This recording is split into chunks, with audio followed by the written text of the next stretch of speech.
পশ্চিমবঙ্গের জিয়াগঞ্জের সেই সাধারণ ছেলে যেমন করে নিজের স্বপ্ন ছুঁতে পেরেছে, তেমন করেই আজও শিখতে চান, নিজের মতো করে আরও কিছু করতে চান।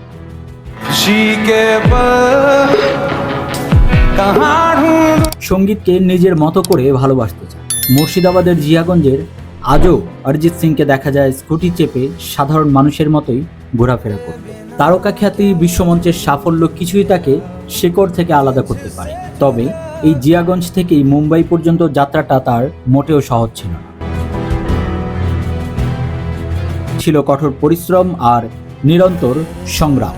মুম্বাইয়ে দীর্ঘদিন ভাড়া বাড়িতে থেকেই লড়াই চালিয়ে গিয়েছেন অরিজিৎ সিং। গায়ক হিসেবে পরিচিত হওয়ার অনেক আগে থেকেই তিনি কাজ করতেন মিউজিক প্রোগ্রামার হিসেবে। দিনের পর দিন স্টুডিওতে কাটিয়েছেন, গান বানানোর খুঁটিনাটি শিখেছেন, তৈরি করেছেন নিজের স্টুডিও। কাজের ফাঁকে ফাঁকে শিখতে থেকেছেন সঙ্গীতের নানা দিক। শঙ্কর, এহসান লয়, মিঠুন, প্রীতম, বিশাল শেখরের মতো তাবর সঙ্গীত পরিচালকদের সঙ্গে কাজ করে নিজের দক্ষতাকে আরও শানিত করেছেন।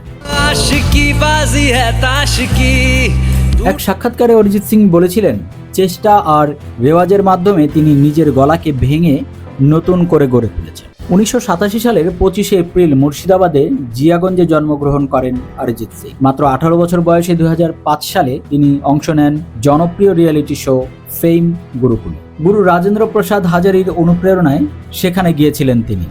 প্রতিযোগিতায় জয়ী না হলেও এই মঞ্চেই তার জীবন ঘুরিয়ে দিয়েছিল। এখান থেকেই সঙ্গীত জগতের দরজা ধীরে ধীরে খুলে যেতে শুরু করে অরিজিৎ সিংয়ের। এরপর টানা প্রায় 15 বছর ধরে তিনি হিন্দি, বাংলা সহ বিভিন্ন ভাষায় অসংখ্য সুপারহিট গান উপহার দিয়েছেন শ্রোতাদের। প্রেম, বিরহ, আশা, মানুষের জীবনের প্রায় সব আবেগকেই তিনি তার সুরে বেঁধে ফেলেছেন। অরিজিৎ সিং মানেই যেন অনুভূতির নাম, হৃদয়ের কথা বলার এক নাম। সেই দীর্ঘ অধ্যায়ে এবার ইতি টানলেন তিনি। মঙ্গলবার নিজের এক্স হ্যান্ডেলে একটি পোস্টের মাধ্যমে অরিজিৎ সিং ঘোষণা করেন তিনি প্লেব্যাক গায়ক হিসেবে অবসর নিচ্ছেন। পোস্টে তিনি লেখেন, হ্যালো সবাইকে নববর্ষের শুভেচ্ছা। এত বছর ধরে শ্রোতারা যে হিসেবে আমাকে আকুণ্ঠ ভালোবাসা দিয়েছেন তার জন্য আমি কৃতজ্ঞ।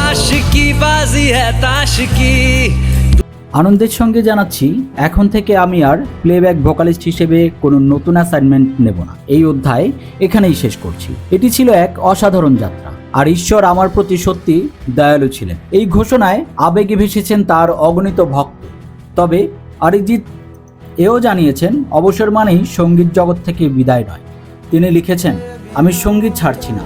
ভালো সঙ্গীতের একজন অনুরাগী হিসেবে আমি আরও শিখতে চাই, নিজের মতো করে আরও কিছু করতে চাই। এখনো কিছু প্রতিশ্রুতি বাকি রয়েছে, সেগুলো পূরণ করব। তাই 2026 সালে আমার কিছু গান মুক্তি পেতে পারে। প্রিয় বন্ধুরা, অরিজিৎ সিং এর এই অবসরে যাওয়া সম্পর্কে আপনার মতামত কমেন্টে জানিয়ে আমাদের চ্যানেলটি সাবস্ক্রাইব করে সাথেই থাকুন। ধন্যবাদ।